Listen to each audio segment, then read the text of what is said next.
It's a sad truth, but war has always been the spark that sets new technologies in motion.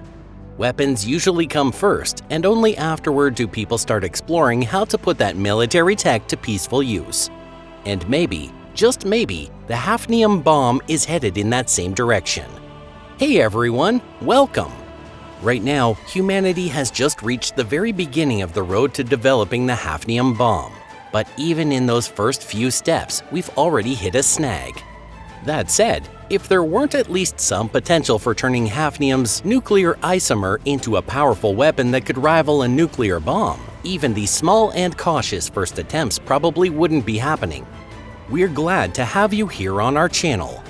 Be sure to subscribe so you can catch our videos right when they come out. Let's spend some time exploring ideas that spark your curiosity. Alright, let's get into it.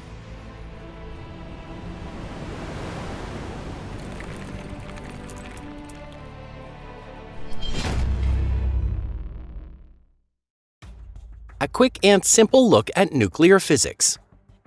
Before we dive into the question of whether it's even possible to create a Hafnium bomb, it's a good idea to first go over some of the basic principles of nuclear physics. Don't worry, as I'll leave out anything too complicated, just to keep your brain from overheating. That said, we do need to briefly refresh our memory about the basic structure of atoms. As you probably know, right at the center of every atom is a nucleus made up of positively charged protons and neutral particles called neutrons. Surrounding that nucleus are tiny negatively charged electrons, which move around in various orbits while having only a fraction of the mass of protons or neutrons. These electrons don't go flying off into space because they're held close to the nucleus by electrostatic attraction, which is like a magnet pull that keeps them in place. Without getting into all the complex details, what you need to know is that electrons exist at different energy levels.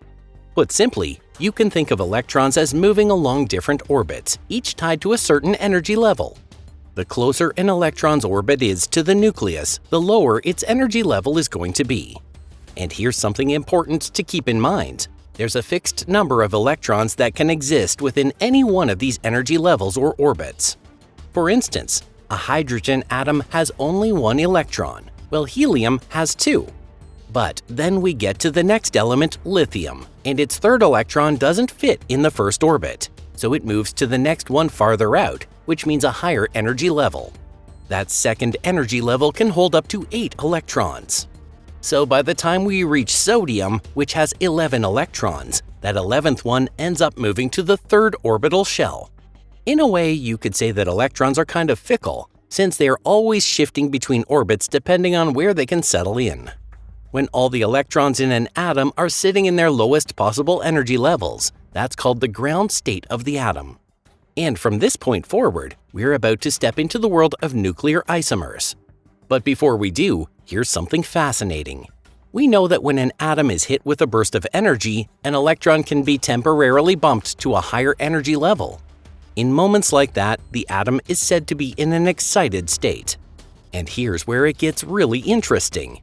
After a short while, the excited electron drops back down to its original orbit and releases that extra energy in the form of a photon, which is basically a particle of light.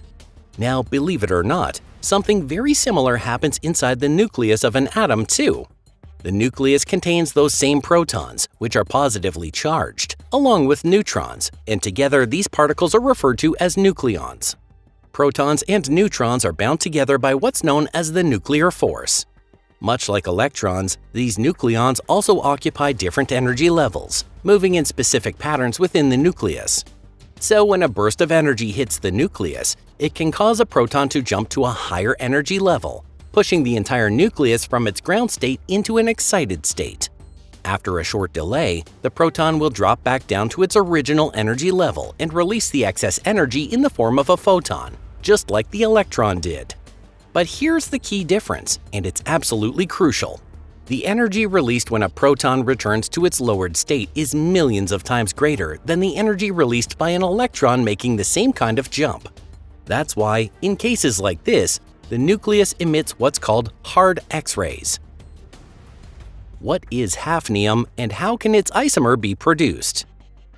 So why are we even talking about hafnium and its isomers here? The real focus is on something called a nuclear isomer, which refers to an atomic nucleus that stays in a quasi-stable or excited state for a surprisingly long period of time.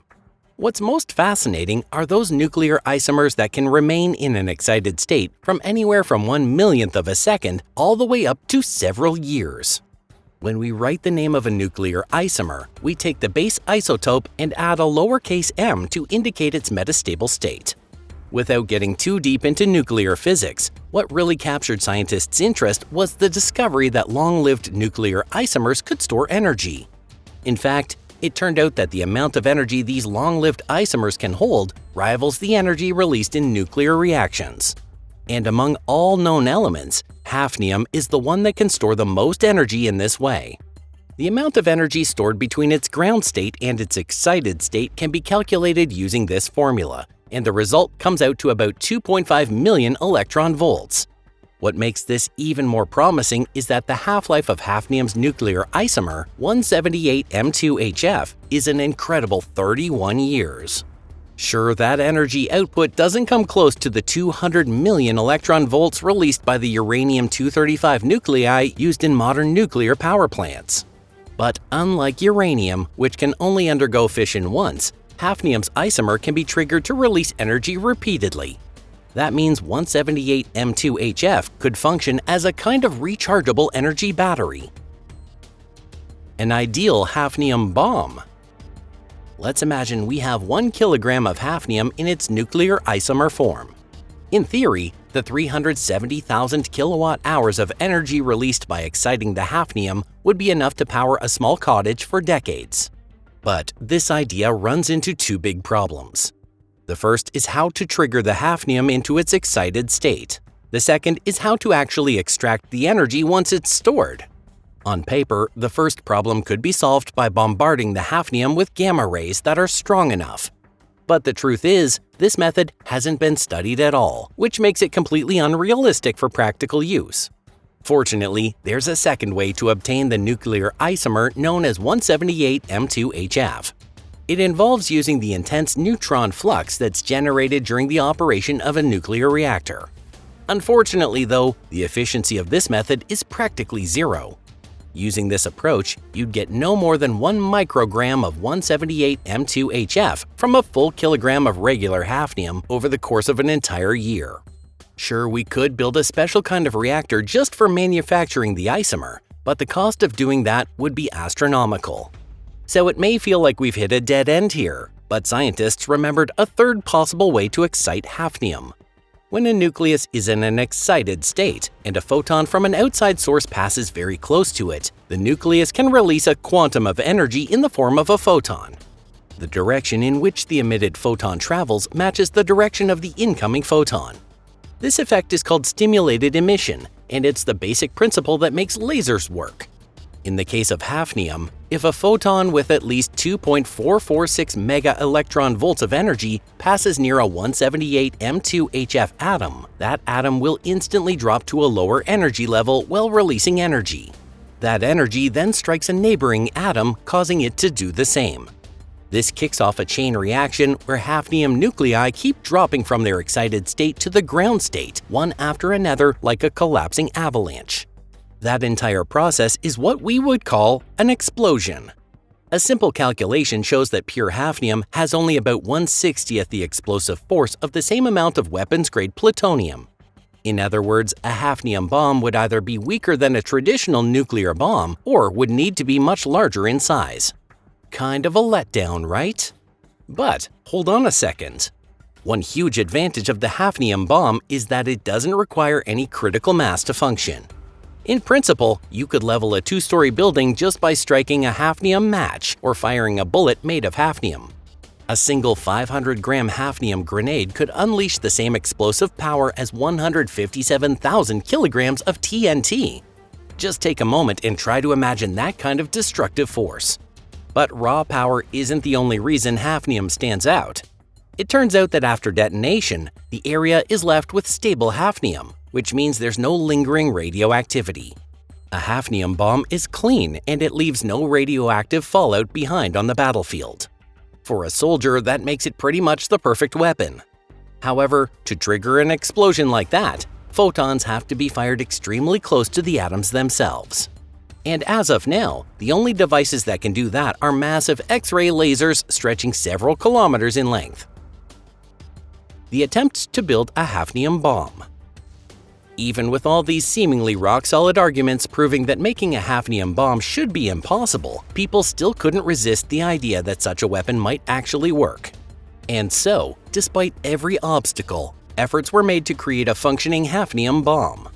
The project that kicked it all off came from the University of Texas at Dallas, where a researcher named Carl Collins led a bold experiment. His idea was to use a homemade X-ray device to bombard a tiny sample of hafnium in its nuclear isomer form, specifically 178M2HF. Carl Collins kept the isomer under X-ray bombardment for several weeks, and afterward, he announced that he had detected faint background radiation in the form of X-rays, which he believed was being emitted by the hafnium itself.